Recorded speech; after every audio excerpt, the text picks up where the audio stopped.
ఇప్పుడు నేను ఏమడుగుతున్నా అంటే కాంగ్రెస్ వాళ్ళని, నరావనే గారు రిటైర్ అయిపోయినాక కూడా ఈ official secrets act 1923 and service code and pension rules post 2021 ఏదైతే అమెండ్మెంట్ జరిగినాయి చూడు, ఇవి వర్తిస్తాయి.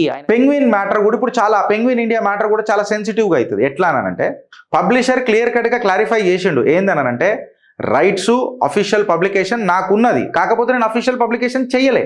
అంటే any circulation of the copy ఏదైతే ఉందో క్లియర్ కట్గా వయలేషన్ అయింది, అనాథరైజ్డ్ లీక్ అని చెప్పి పెంగ్విన్ ఇండియా చెప్పిందా లేదా?